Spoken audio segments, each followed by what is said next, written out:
Previously on the Blockbuster Buster. All right, Dark. Is that the best you've got?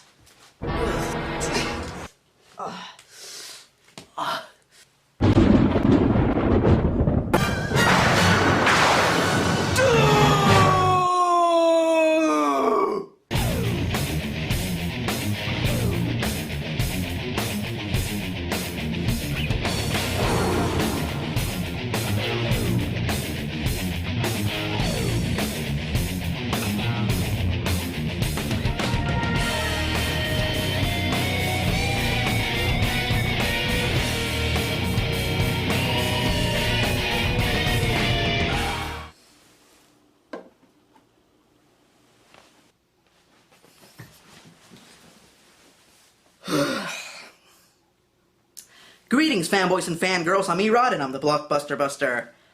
Look, guys, I'm not gonna sugarcoat this. I don't like Scooby-Doo. I never had, and I never will. If you've seen my previous Scooby-Doo review, you already know this. If you haven't, now you know. To say it plainly, I have never understood this show's long-lasting, enduring appeal. I really don't get it. I really don't care to elaborate on the matter any further, so let that torture fest begin! So our movie begins with the Criminology Museum of Coolsville opening an exhibit on the Scooby Gang. Wait, so the Museum of Criminology opened an exhibit dedicated to the Scooby Gang? Why? Firstly, they're not detectives. Sherlock Holmes, Ellery Queen, Nancy Drew, Batman, they're detectives. These guys are a bunch of stoners that cruise around in a van looking for haunted houses. If those are adequate qualifications to be a detective, then that would mean that Cheech and Chong are basically the Hardy Boys. The other Hardy Boys. Thank you. Secondly, did they ever really catch any criminals? Were the bad guys on their show guilty of any actual crimes? Last time I checked, dressing up in a stupid costume and scaring people was not illegal. In fact, some people pay to see that kind of stuff. And thirdly, and this is the real important one, they only solved one mystery over and over and over again. And people are idolizing them for this? I mean, look at this embarrassing display of affection. It's disgraceful and shameful to see these hapless dweebs fawn over these goobers. What self-respecting fanboy would act this way?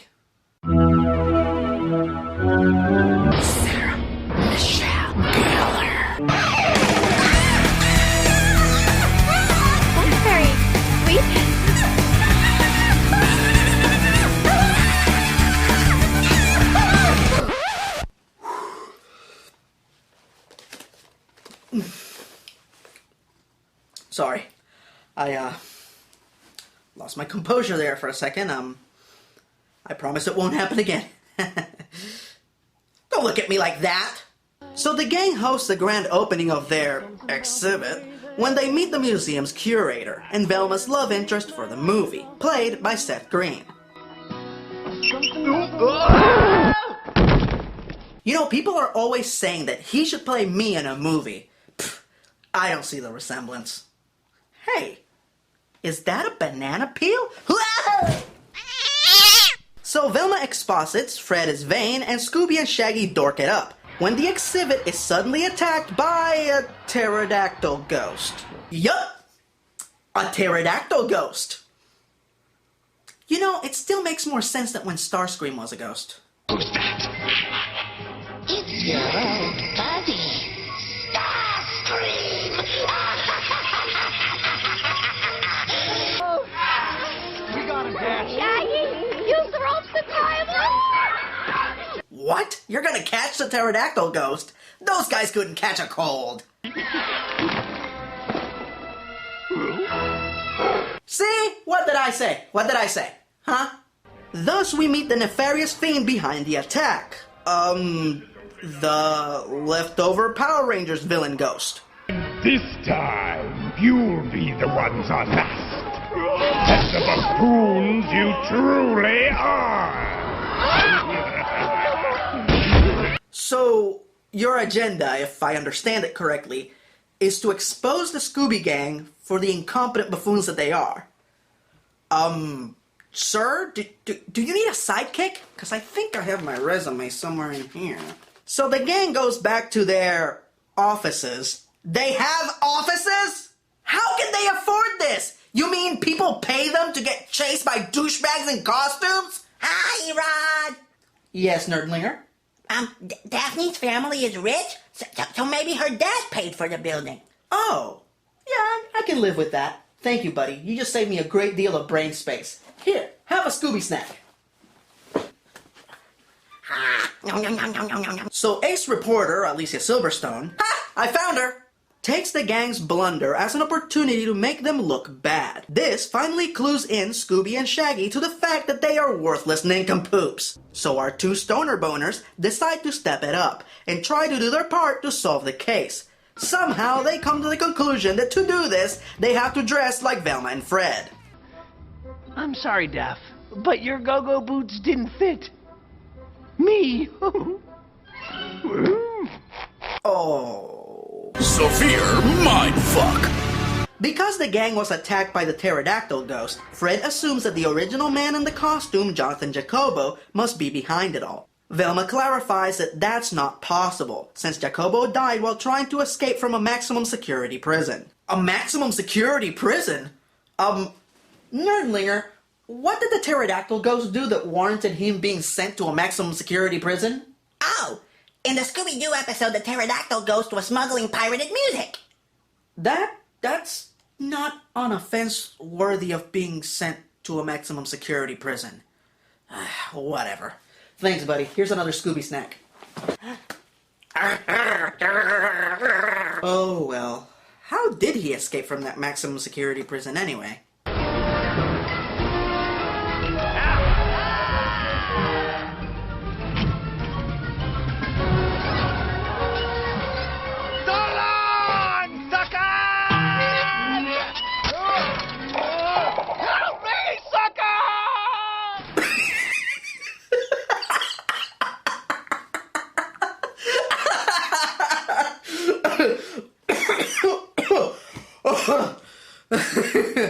Okay, I never thought that I would say this about one of the movies that I was reviewing, especially one based on Scooby-Doo, but that wasn't just the funniest scene in this movie. That has got to be one of the funniest fucking things I have ever seen. I liked it so much that I'm gonna watch it again.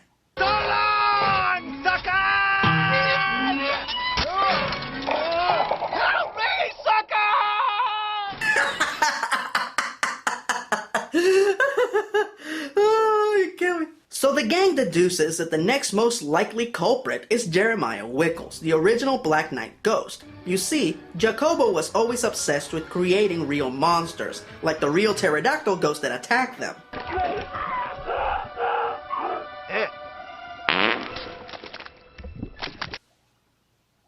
Okay, technically, that wasn't a fart, so I'm not gonna play the Doctor Who clip, okay? Anyway, Velma deduces that Wickles, who was Jacobo's cellmate in prison, must have learned how to create real monsters from Jacobo. Plus, the pterodactyl ghost stole the original Black Knight costume, so the gang decides to question Wickles at his home. Unfortunately, Wickles booby-trapped the front door.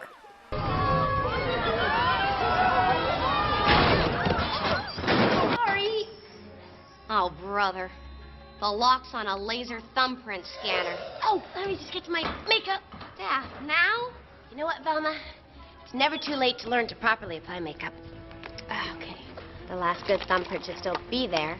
So, a little blush, a pore strip, and voila.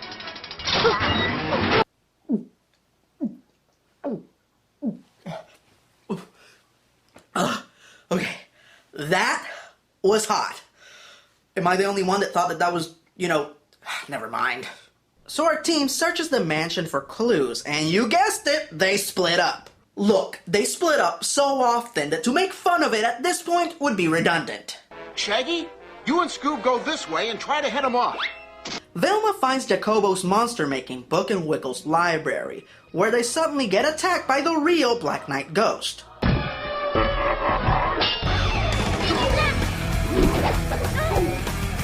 Together.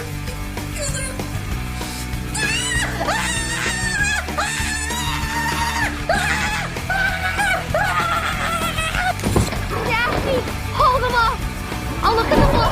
Maybe there's a formula for finding its weakness.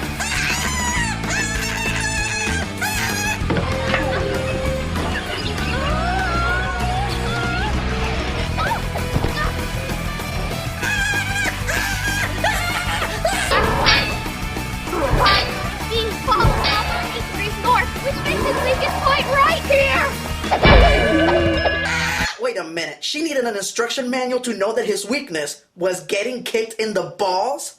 I knew that Velma was naive about sex, but damn! So Scooby and Shaggy also find a clue. Apparently, Wiggles is going to a bad guy club called the Faux Ghost that very evening. We are detectives. Really? You found an actual clue. Stop that. Stop that, please. Stop acting like assholes! Seriously, I don't see the resemblance. So our boys plan to infiltrate the club disguised as bad guys, and oh, what the fuck? Seriously? Those are their disguises for infiltrating a bad guy club. Their bad guys wear full body costumes that these two idiots could have slipped on. And yet they went to a club jam-packed with their enemies with nothing but an afro wig and a green fedora to disguise themselves with. And let me guess, they actually fool people like this. Everyone part like the Red Sea. At least one cute girl's gonna hit on Scooby. Hey, handsome. Hello, baby. And just to put the sprinkles on the sundae, Jeremiah Wickles himself, played by Peter What the Fuck Am I Doing in This Movie Boyle, will fall for this poppycock. I guess you're sort of grateful to Mystery Inc. for unmasking you. Are you kidding? If I see those twerps, I tear their eyes out of their skulls. Damn it! This is so stupid! Hey, doll. You want to dance? Scooby. Here we go.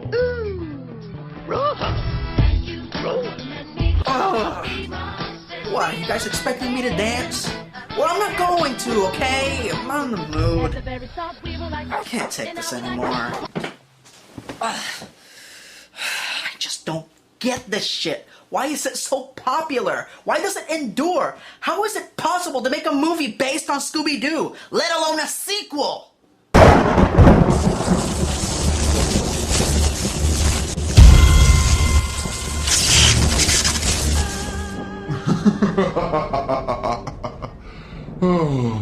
Giving up already, Erod?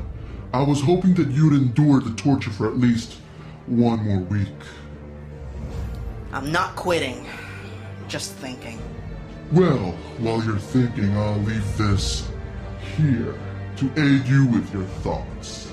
Oh, and before you get any clever ideas about using the Infinity Box against me, I'll go ahead and warn you. Its remote lock is keyed in only to my own personal sonic laser, which incidentally is isomorphic, which means that only you can use it. I know what isomorphic means. Good. I'm glad we're clear on the rules. As I was saying, we're clear on the rules, so you better finish your review or else you forfeit. And then, I win. I know. I got it. Is this the end of your daily exposition dump? Then we're done here. Keep my seat warm.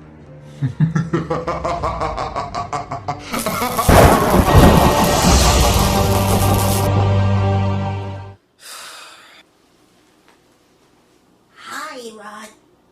Is there anything I can do to help? No, Nerdlinger, it's okay. You know how you said earlier how you don't understand how Scooby-Doo has endured as long as it has? Yeah? It has endured because it never changed. All these years, all the characters and the style of the show has remained the same. And fans that liked it back in the 60s can still enjoy it right now because the show stayed true to itself. Kinda like you. Maybe you and Scooby-Doo have more in common than you think. Just a little. Good luck saving your friend And thank you for not giving up on me last year. You're welcome. Now, if you excuse me, I'm gonna finish tearing this thing on you, asshole. So Scooby and Shaggy are outed, and they're chased out of the club. All the while, Velma tries to use Daphne's advice to try and impress Seth Green by being sexier.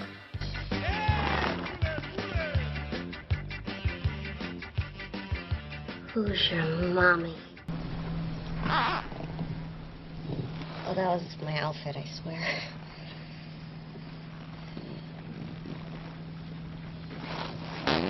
That doesn't count either. Her outfit made the noise. Unfortunately, the gang finds out that the pterodactyl ghost stole the rest of the costumes from the museum, meaning that now animatronic Face Man can turn all of the costumes into real monsters. Clueless continues using the Scooby Gang's failures against them. All Fred Jones had to say was, I think Coolsville sucks. in light of the city's recent chaos. I relish in your pain. Velma figures out that the key ingredient to creating monsters is something called randomonium. Hey, that still sounds way smarter than unobtainium! Because nobody tells James Cameron when his ideas are stupid. Anyway, so our gang investigates a local mine, which is rich with randomonium. All the while, Shaggy and Scooby accidentally find a secret lab. And oh, he's gonna drink it, isn't he? Hey. Look at those weird letters, Scoob. Shaggy? I don't know, I think he looks cooler that way. It looks medicinal.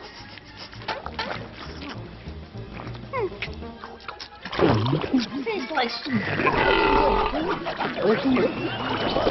I'm okay, Scoob. Oh, no, not again. Severe mindfuck.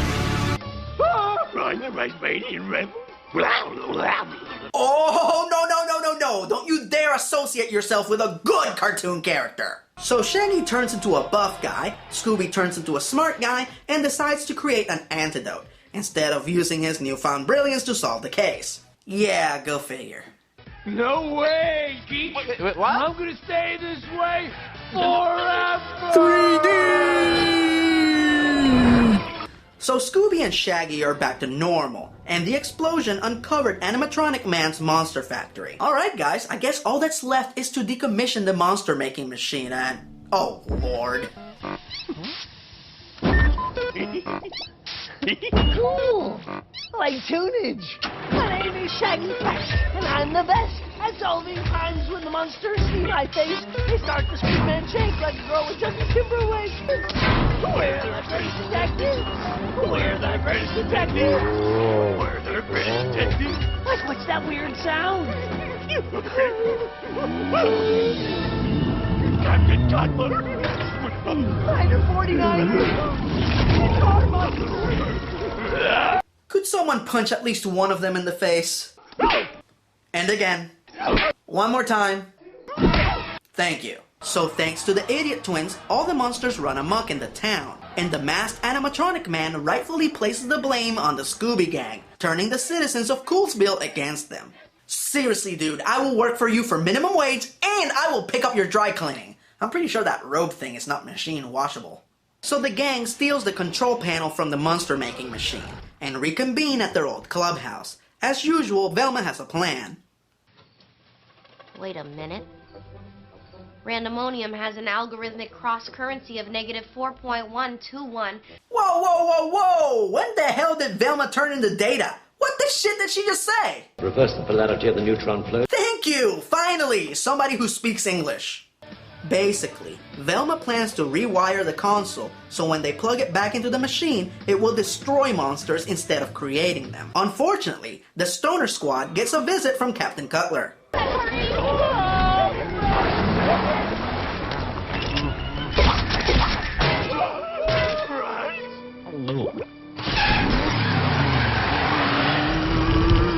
Let's go back!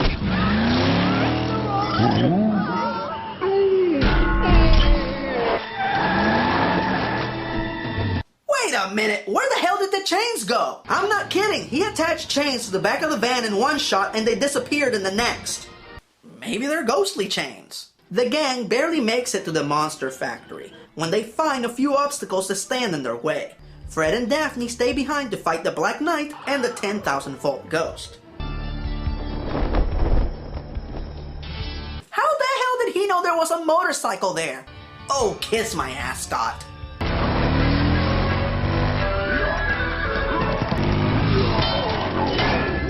Yeah, that's what I thought. Now step aside, son. Let a real hero show you how it's done. Taste the pain, Mr. Glowy Ugly Face. Okay, two things. Number one, just to set the record straight, SMG has handled electrically powered villains in the past with magnificent ease. Tell me the truth. How's my hair? It's great. It's your best hair ever. And secondly, who in their right mind would think that they could beat a monster made out of electricity by jumping at it? Everybody knows that to beat an electric monster, there is only one weapon that is effective, and that is a phone. Sir, I know, but...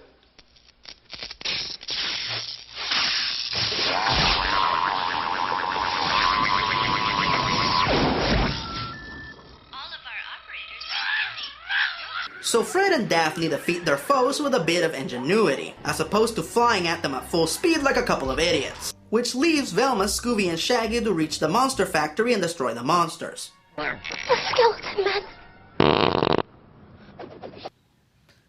Look, I'm not playing the Doctor Who clip. If I keep playing it over and over and over again, it won't be funny anymore. Take this, Daddy-O! It's a real gas!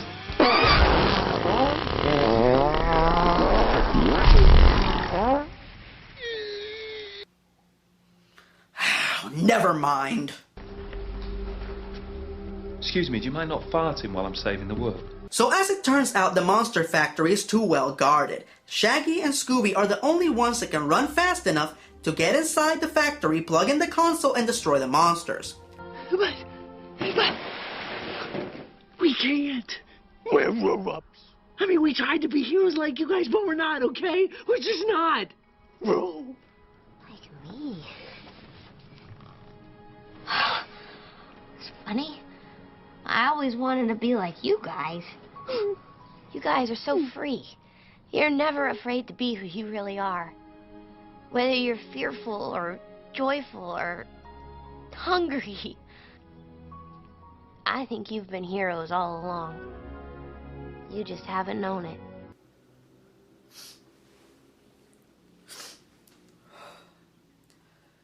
That was beautiful. I'm so sorry. I've been acting like such a dick this whole time. Velma's right. This whole movie is about characters accepting who they are. Fred accepting his sensitive side, Daphne accepting her femininity, Velma accepting her geekiness, and Scooby and Shaggy accepting their goofiness. Hell, they even defeat the cotton candy glove by eating him, and nobody can eat like Shaggy Rogers and Scooby-Doo. So the message is to accept who you are and turn your weaknesses into strengths. A message that I first learned from Darkwing Duck. Remember, turn a weakness into a strength. I never thought I'd say this, but I'm gonna give Scooby-Doo a chance. So our gang makes it to the heart of the monster factory, but they are ambushed by the tar monster, and Scooby is the only one left to save the day. Okay, now let's see how Scooby uses his natural talents of running fast, eating a lot, and mispronouncing words to save the day. Come on, Scoob!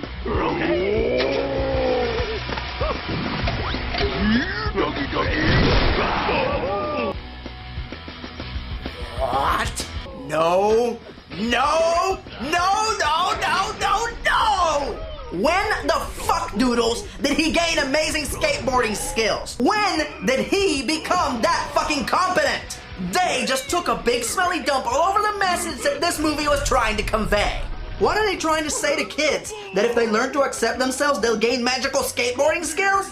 And what kills me is that this is not the first time I've seen this. They did the same shit in the stupid-ass Green Hornet movie and in the Smurfs movie. This is simultaneously insulting to self-conscious children and to people who have trained a lifetime to be good at skateboarding. Slave! I fucking tried to give this thing a chance, and they were on the right path to tell a decent story and deliver a good lesson. But then they cop out in the last second, like they always do. And that, fanboys and fangirls, is one of many reasons why I hate Do. Alright, let's finish this. So the ultra mega badass villain is defeated by tripping and getting hung up by his robe. At this point, I am not shocked by the lameness of this. And now it's time for the obligatory unmasking. Let me guess, it's Alicia Silverstone.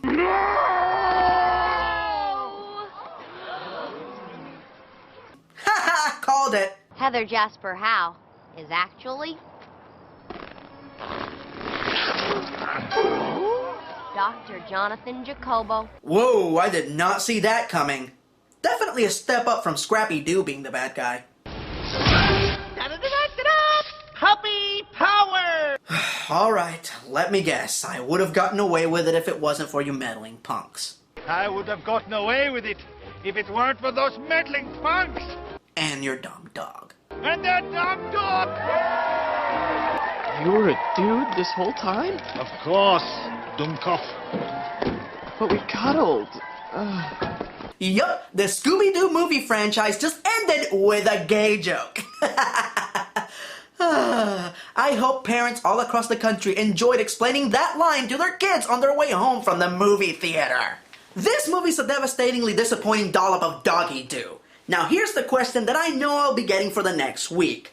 Do I agree that this movie is better than the first Scooby-Doo? Well, yes. But technically a YouTube video of a Great Dane throwing up on an area rug is better than the first movie. The real question is Scooby-Doo 2 a good movie? No, it's not. Yes, the writing and the production value improved greatly, and the actors got a lot more opportunities to shine in this, especially Linda Cardellini and Matthew Lillard. And I was very impressed by the amount of practical effects in this movie. However, some of the computer effects like the pterodactyl ghost and the tar monster looked like ass balls. The movie is still plagued with stupid, rude, vulgar humor. And the big cop-out at the end after setting up such a beautiful message was flat out unacceptable. And before anyone claims that Scooby-Doo knew how to skateboard, just because the movie had a sequence earlier where Scooby and Shaggy get away from the Skeleton Men by sliding down a hill on trash can lids, I would like to take this moment to point out that that is not skateboarding. That was falling with style. Thanks, Woody. Now, if you like Scooby-Doo, all the power to you. All I'm saying is that this movie didn't do a damn thing to quell my dislike of this franchise. Now, if you excuse me, I'm gonna lay down now.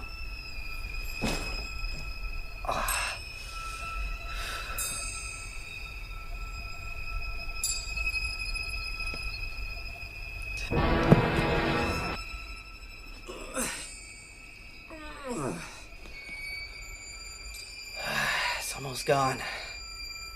It won't take much now.